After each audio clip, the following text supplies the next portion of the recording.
High hello வணக்கம், welcome to போனா ஸ்கைமனம். இன்னைக்கு வந்து நம்ம ஒரு சிம்பிளான ஒரு அப்பளம் போட்டு ஒரு குழம்பு, அது ரொம்ப ரொம்ப சிம்பிள். அது எப்படி பண்ணலாங்கிறத பார்க்கலாம்.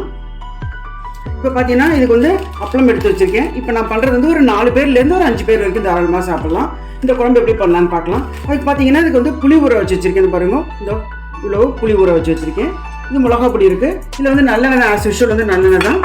இது வந்து கல் உப்பு இப்போதைக்கு. அப்புறமா நம்ம தாளிச்சுட்டு அது என்னன்னு பார்க்கலாம்.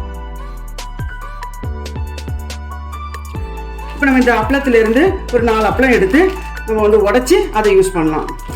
இப்போ நான் இந்த அப்பளத்துலேருந்து 4 அப்பளம் எடுத்திருக்கேன்.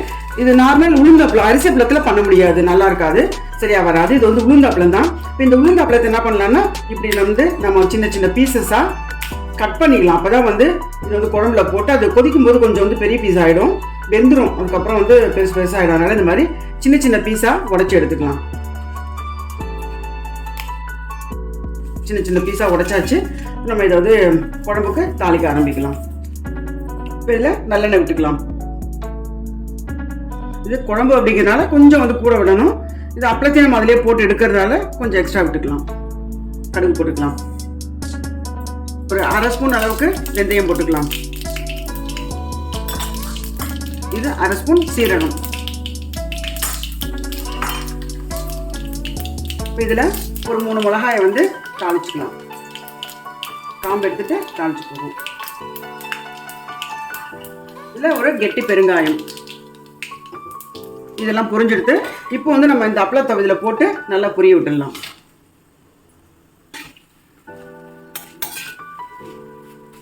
அப்படியே இந்த பெருங்காயம் நல்லா பொரிஞ்சிருக்கு பாருங்க. இந்த மாதிரி பொரிஞ்சுன்னா நல்லா வாசனையாக இருக்கும். இந்த அப்பளமும் வந்து பொரிய ஆரம்பிச்சிருது. இப்போ அப்பளமெல்லாம் நல்லா பொரிஞ்செடுத்து பாருங்க. கொஞ்சம் கருவேப்பிலை இந்த எண்ணெயிலே போட்டிங்கன்னா நல்ல டேஸ்ட்டாக இருக்கும். 2 கருவேப்பிலை. இப்போ இந்த மாதிரி குழம்புக்கெல்லாம் இந்த மாதிரி மிளகா பொடியை வந்து இந்த எண்ணெயிலே போடணும். அந்த எண்ணெய் இருக்கிற போர்ஷனாக பார்த்து போடுங்க. ஒரு 4 ஸ்பூன் போட்டிருக்கேன். ஏன்னா வந்து 3 மிளகாயை வந்து தாளித்து கொட்டியிருக்கோம். அதனால் வந்து ஒரு 4 ஸ்பூன் போட்டேன். இந்த இதில் கொஞ்சம் போடுறேன், 4 ஸ்பூன் கிட்ட. புளியை வந்து கரைச்சி கொட்டிக்கலாம். பாருங்க, இந்த புளியை வந்து ரெடி அப்படி கரைச்சி வச்சுக்கோங்க. பாருங்க, இந்த மாதிரி வரணும். ஏன்னா மெயின் வந்து இந்த சூட்டில் வந்து அந்த மிளகா பொடி பொரியணும். அப்புறம் உடனே புளி போடணும். இப்போ இந்த மாதிரி 2-3 தடவை புளியை நல்லா கரைச்சி கொட்டிக்கலாம். ஒரு 3-4 தடவை புளியை நல்லா கரைச்சி கொட்டியாச்சு. இப்போ வந்து கல் உப்பு. ஏன்னா நம்ம புளியெல்லாம் நிறைய போட்டிருக்கோம் இல்லையா, அதனால உப்பும் கொஞ்சம் கூட தான் தேவைப்படும். பாருங்கள், இந்த திட்டத்துக்கு நீங்கள் வந்து நல்லா வந்து போட்டுட்டு கொதிக்க விடுங்க. இது நல்லா கொதிச்சதுக்கப்புறம் என்ன ஆகும்னா நல்லா வந்து அது கெட்டி ஆகிடும். ஏன்னா இது வந்து உளுந்து அப்பளம் இல்லையா, ஸோ இது அப்படியே வந்து நல்லா அப்சர்வ் பண்ணிக்கும். குழம்பும் கிடைக்கும், அதே சமயத்தில் வந்து நல்ல டேஸ்டியாகவும் இருக்கும். இப்போ பாருங்கள், கொஞ்சம் ஒரு பாதி அளவுக்கு நல்லா கொதிச்சுட்டு இதை நான் போட்டுக்கிறது வந்து சாம்பார் பொடி தான் நான் போட்டிருக்கேன். மிளகா அப்படின்னு சொல்லியிருப்பேன் மேபி. இதை நான் போட்டுக்கிறது வந்து சாம்பார் பொடி. சாம்பாருக்குன்னு நினைக்கிறேன். சாம்பாருக்கு வத்த குழம்புக்கு போகிறதுக்குள்ள சாம்பார் பொடி தான் இது. இப்போது நம்மளோட குழம்பு நல்லா கொதிச்சுட்டு பாருங்க. செமையாக கொதிச்சுட்டு இப்போ இது நல்லா கொதிச்சுடுத்து. இதுக்கப்புறமா நம்ம வந்து லாஸ்ட்டில் வந்து கொஞ்சமாக இந்த வெல்லம் போட்டுட்டு இறக்கிடலாம். நல்லாயிருக்கும். ஆமாம், இது கொஞ்சம் கரைஞ்சா போகிறோம். அதுக்கப்புறம் நம்ம வந்து அடுப்பு ஆஃப் பண்ணிக்கலாம். இப்போது போட்ட வெல்லம் நல்லா கரைஞ்செடுத்து அடுப்பு நம்ம ஆஃப் பண்ணிக்கலாம். கொஞ்சம் டைம் ஆக லைட்டாக வந்து கெட்டியாக ஆரம்பிக்கும். நான் பாத்திரத்தில் மாற்றிட்டு காமிக்கிறேன் பாருங்க. கொஞ்சம் வந்து கெட்டியாக ஆரம்பிச்சிடும். இப்போ வந்து அடுப்பு குழம்பு இல்லை மாற்றிக்கலாம். திக்காக எடுத்து பாருங்க.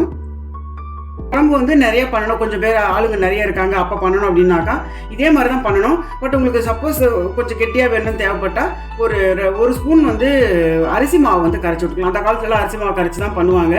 என்னை கேட்டால் நிறைய பேர் இருப்போம் அதில். அதுவும் இல்லாமல் எல்லாருக்குமே வந்து கொஞ்சம் நல்லா சாப்பிடுவோம் அந்த காலத்தில். ஸோ நிறைய தேவைப்படும் குழம்பு. அதனால் ஒரு ஸ்பூன் வந்து ஒரு அரிசி மாவு போட்டு கடைசியில் கரைச்சி இல்லை போட்டாக்க திக்காக குழம்பு கொஞ்சம் காணும். அந்த மாதிரியும் பண்ணலாம். பட் இப்போ வந்து நான் வந்து அரிசி மாவுலாம் கரைச்சி போடலை. தேவைப்பட்டால் அந்த மாதிரியும் வந்து இதை பண்ணிக்கலாம். இந்த குழம்புக்கு வந்து நான் வந்து வெங்காயம், தக்காளி, இஞ்சி, பூண்டு அதெல்லாம் எதுவும் கிடையாது.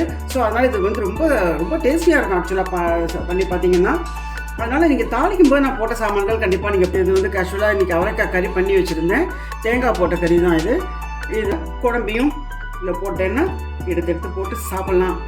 எவ்வளோ சாதம்னாலும் சாப்பிட்டுட்டே இருக்கலாம். இப்போ பார்த்தீங்கன்னா அப்பளம் போட்ட ஒரு வத்த குழம்பு, கார குழம்பு எப்படி வேணாலும் சொல்லலாம். இந்த குழம்பு உங்களுக்கு ரொம்ப பிடிச்சிருக்குன்னு நினைக்கிறேன். உங்கள் ஃப்ரெண்ட்ஸ்க்கு, ரிலேட்டிவ்ஸ்க்கு ஷேர் பண்ணுங்கள்.